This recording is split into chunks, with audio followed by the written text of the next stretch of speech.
Hello everyone, मैं हूं जतिन मकवाना और स्वागत है आपका हमारे YouTube channel finance with Jatin में। आज हम जानेंगे कि जो मार्केट में कंटिन्यूसली सेलिंग हो रही है, मार्केट जो कंटिन्यूसली डाउन जा रहा है, मार्केट में जो भी ब्लड बात हो रहा है, तो उसके पीछे के कारण क्या है, उसकी वजह क्या है और इस समय में हमें क्या करना चाहिए या आगे की मार्केट की मूवमेंट कैसी रहेगी। मेरे पॉइंट ऑफ व्यू से मैं ये सब बताऊंगा। तो चलिए बिना किसी देरी के शुरू करते हैं ये वीडियो। मार्केट में जो फर्स्ट रीज़न है वो है FIIs की कंटिन्यूस सेलिंग। जो फॉरेन इंस्टीट्यूशनल इन्वेस्टर है, जो फॉरेन से यहाँ पे पैसे लगाते हैं इंडियन मार्केट में, वो कंटिन्यूसली लास्ट 6 मंथ्स और मोर 6 महीने या उनसे ज़्यादा से कंटिन्यूसली वो सेल कर रहे हैं। तो उसके कारण जो इंडियन इक्विटी मार्केट में पैसे है वो कम होते जा रहे हैं और जो शेयर के प्राइस है वो कंटिन्यूसली डाउन होते जा रहे हैं। ओबियसली जो म्यूचुअल फंड है, जो डोमेस्टिक इंस्टीट्यूशनल इन्वेस्टर है, वो खरीदी कर रहे हैं, बट ओबियसली उनकी खरीदी जो फॉरेन इंस्टीट्यूशनल इन्वेस्टर है जो कंटिन्यूसली सेलिंग कर रहे हैं उसके मुकाबले कम है। तो अभी FII ने जो सेलिंग कर रहे हैं वो भी बढ़ा दी है। तो उसका कारण क्या है कि जो फेडरल रिज़र्व बैंक है, जो USA की सेंट्रल बैंक है, उन्होंने इंटरेस्ट रेट बढ़ा दी। इंटरेस्ट रेट बढ़ाने के कारण FD के इंटरेस्ट रेट बढ़ गए।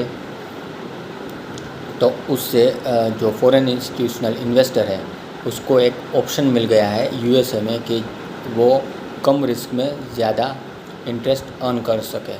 उसके अलावा भी जो प्राइवेट मार्केट से कंपनी या बैंक जब भी पैसे निकालने हैं या पैसे की ज़रूरत है, पैसे बोरो करने हैं, तो वो जब भी बॉन्ड बाहर निकालेगी, जब भी NCD बाहर निकालेगी यानी कि नॉन कन्वर्टिबल डिबेंचर, तो उनको इंटरेस्ट रेट ज़्यादा रखना पड़ेगा, क्योंकि ओबियसली FD में भी इंटरेस्ट रेट बढ़ गया है तो लोग FD में इन्वेस्ट करेंगे। लोग प्राइवेट कंपनी को क्यों बॉन्ड खरीदेंगे उसका। तो उसके कारण वो भी बॉन्ड जो यील्ड है, जो बॉन्ड की जो इंटरेस्ट रेट है वो भी बढ़ गई है। तो ऑब्वियसली अगर USA में उन लोगों को FIIs है उनको अगर सेफ़ ऑप्शन मिल जाता है और ज़्यादा इंटरेस्ट रेट कमा सकते हैं, तो ऑब्वियसली वो वहाँ पे ही इन्वेस्ट करेंगे और इमर्जिंग मार्केट जैसे कि इंडिया है तो वहाँ से पैसे निकाल रहे हैं। तो ये एक बात हो गई है। दूसरा कारण है वीकर रुपीस। जो रुपीस है वो डॉलर के मुकाबले कमज़ोर हो रहा है। अभी आज की तारीख में जो रुपीस चल रहा है डॉलर के मुकाबले जो प्राइस, वो है 77.50 रुपीज़ के आसपास चल रहा है। और ये कह रहे हैं एक्सपर्ट के वो 80-82 तक जा सकता है। वीकर रुपीस होने के कारण या डॉलर के मुकाबले रुपीस की डीवैल्यू होने के कारण जब भी FII माल निकाल के जो प्रॉफिट बुक करके अपने घर US डॉलर में कन्वर्ट होगा रुपीस, तो वो कम रुपीस मिलेंगे अगर रुपीस की वैल्यू कम हुई तो डॉलर के मुकाबले। फॉर एग्ज़ाम्पल, अगर पहले उनको 70 रुपीस में $1 घर पे पहुंचता था US में, तो अभी क्या होगा, 77 रुपीस चल रहा है।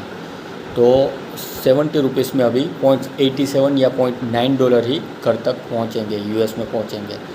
तो इस हिसाब से उनका अगर मार्केट गिरेगा भी नहीं तो भी उनको कम डॉलर मिलेंगे US में जब भी वो विड्रॉ करेंगे मनी फ्रॉम इंडियन मार्केट। तो इस हिसाब से भी वीकर रुपीस होने के कारण FIIs पैसे निकाल रहे हैं, क्योंकि उनका प्रॉफिट मार्जिन कम हो रहा है।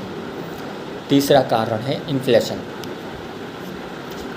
इन्फ्लेशन के कारण RBI ने रिसेंटली अभी रेपो रेट बढ़ा दिए, 0.40% रेपो रेट बढ़ा दिया।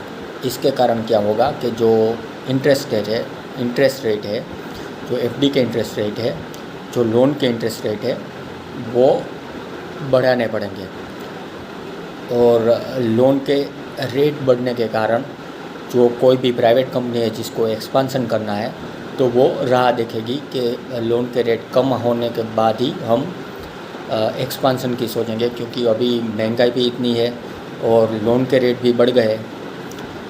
तो कोई एक्सपेंशन का सोचेगा नहीं, कि लोग लोन लेना बंद कर देंगे। इवन नॉट बड़े बड़े बिज़नेस, सिर्फ बड़े बड़े बिज़नेस या स्मॉल और मीडियम इंटरप्राइज कंपनी ही नहीं, बल्कि जो छोटे लोग हैं जो व्हीकल लोन लेते हैं, होम लोन लेते हैं, तो वो भी एक बार सोचेंगे कि अभी अगर लोन के रेट ज़्यादा है और महंगाई भी है तो अभी हम लोन नहीं लेते, बाद में लेंगे।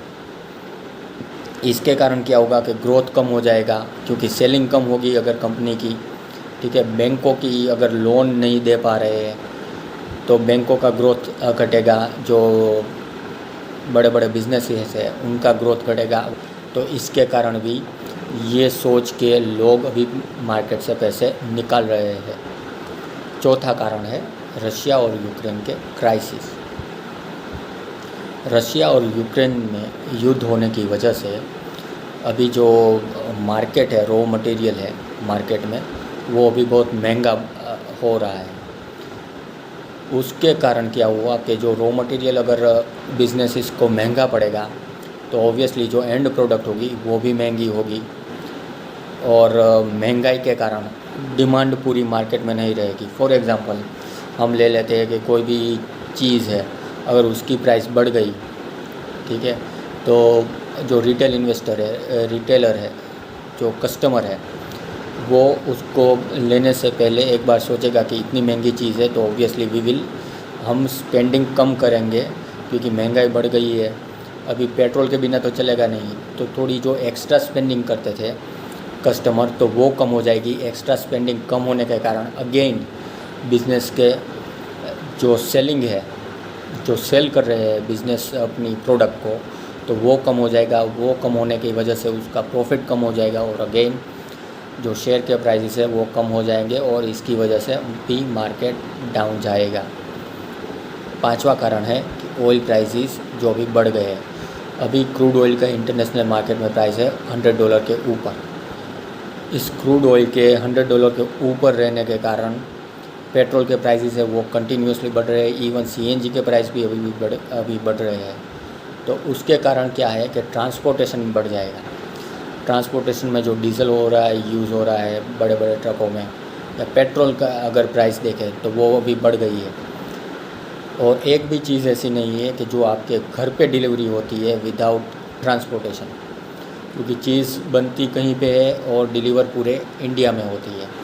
तो ट्रांसपोर्टेशन बढ़ने के कारण कोई भी चीज़ हो, छोटी से छोटी चीज़, उसमें महंगाई या उसके प्राइस बढ़ने के चांसेस ज़्यादा है। अगेन जैसे कि फॉर एग्ज़ाम्पल दूध ले लिया, दूध भी ट्रांसपोर्टेशन से ही आपके घर पहुंचेगा। तो ट्रांसपोर्टेशन में अगर पेट्रोल और डीजल के प्राइस बढ़ गए तो ऑब्वियसली दूध के प्राइस बढ़ेंगे। फिर कोई भी जीवन ज़रूरियात की चीज़ें हैं, जैसे कि वीट ले लिए या पल्सेस ले लिए, तो सब वो प्रोविज़न स्टोर करियाने में, इवन आप ऑनलाइन ऑर्डर करेंगे तो उसमें भी ट्रांसपोर्टेशन की कॉस्ट लगेगी। अगर ट्रांसपोर्टेशन महंगा होगा तो एंड प्रोडक्ट महंगी होगी। अगर एंड प्रोडक्ट कस्टमर को महंगी मिलेगी तो ऑब्वियसली वो स्पेंड कम करते जा रहे हैं, क्योंकि उनकी जो सैलरी है वो तो इतनी जल्दी नहीं बढ़ेगी जितनी जल्दी अभी कॉस्ट बढ़ रही है। तो ऑब्वियसली जब तक ऑयल के प्राइस नहीं घट जाते तब तक महंगाई बढ़ने के चांसेस ज़्यादा है। छठा कारण है फियर ऑफ स्टैगफ्लेशन और स्टेगनेशन। फॉर एग्ज़ाम्पल जापान की जो इकोनॉमी है वो 1990 से 2000 यानी पूरा डिकेड तक वो बढ़ी ही नहीं, उसका मार्केट डाउन ही रहा, जिसको हम बोलते हैं Japan's lost decade. This is very curious case of निक्के 225, जिसको हम जापानीज़ निफ्टी भी बोल सकते हैं, कि वो पूरे डिकेड तक बढ़ा ही नहीं और कम ही रहा। तो ऐसा क्यों हुआ? क्योंकि उसकी ऑब्वियसली वो डेवलप नेशन है और उसकी इकोनॉमी उतनी ग्रो नहीं हो पाई बिकॉज ऑफ क्रेडिट क्रंच और and because of liquidity trap. अभी ये क्या है वो उसके लिए पूरा अलग से वीडियो लगेगा कि क्यों इसकी इकोनॉमी इतनी बढ़ नहीं पाई और क्यों उसका जो इंडेक्स है वो डाउन ही चला तो उसके ऊपर भी अलग से वीडियो बन सकता है, क्योंकि वो डिटेल में बनाना पड़ेगा, ठीक है। पर मेन रीज़न हम समझे तो क्या है कि जो मॉनिटरी पॉलिसी, जो रेपो रेट है, रिवर्स रेपो रेट है, CRR है, वो बढ़ा दिया, घटा दिया, कि मार्केट में जो लिक्विडिटी है वो कम कर दी इन्फ्लेशन को कंट्रोल करने के लिए। तो ये सब जो बेसिक पॉइंट्स है वो जो जापान की सेंट्रल बैंक है वो ठीक से हैंडल नहीं कर पाई, और उसके कारण क्या हुआ कि जो बिज़नेस का ग्रोथ था वो थम गया और बिज़नेस इतना ग्रो नहीं कर पाए। बैंक लोन देने से हिचकिचा रहे थे, तो उसके कारण उसकी इकोनॉमी बढ़ ही नहीं पाई। बट इंडिया की अगर पॉइंट ऑफ व्यू से देखें तो इंडिया में इसका इतना असर नहीं होगा, क्योंकि इंडिया इज़ डेवलपिंग कंट्री और इंडिया में ग्रोथ की अभी बहुत ज़्यादा चांसेस है, बहुत ज़्यादा ऑप्शंस है as compare to develop economy. और डेफिनेटली फियर ऑफ स्टैगफ्लेशन मुझे नहीं लगता कि यहाँ पे हो सकता है। That is my point of view. But अगर शॉर्ट टर्म देखें तो अभी रेपो रेट डेफिनेटली RBI अगली जो उनकी मॉनिटरी पॉलिसी की कमेटी है, उनकी मीटिंग है, उसमें बढ़ाने के पूरे चांसेस है। इन्फ्लेशन अभी भी ज़्यादा है, तो इन्फ्लेशन को कम करने के लिए डेफिनेटली वो रेट बढ़ा सकती है। उसके कारण लोन के रेट और FD के रेट भी बढ़ सकते हैं। तो definitely people will invest from equity market to bond market. So अगर आपको ज़्यादा इंटरेस्ट मिल रहा है, ज़्यादा प्रॉफिट हो रहा है विथ सेफ्टी FD में या बॉन्ड में, तो डेफिनेटली आप रिस्की है जो इक्विटी उससे निकाल के बॉन्ड या FD में इन्वेस्ट करते हैं फॉर शॉर्ट टर्म, ठीक है। अभी भी ग्रोथ तो कंपनी का थमा ही नहीं, तो शॉर्ट टर्म के लिए मार्केट कंसोलिडेट कर सकता है या नेगेटिव भी जा सकता है। तो that is my point of view. अगर आपको इस वीडियो से नई जानकारी मिली है तो प्लीज़ लाइक कीजिए, शेयर कीजिए अपने दोस्तों के साथ, और डेफिनेटली प्लीज़ सब्सक्राइब कीजिए इस चैनल को। Thank you very much.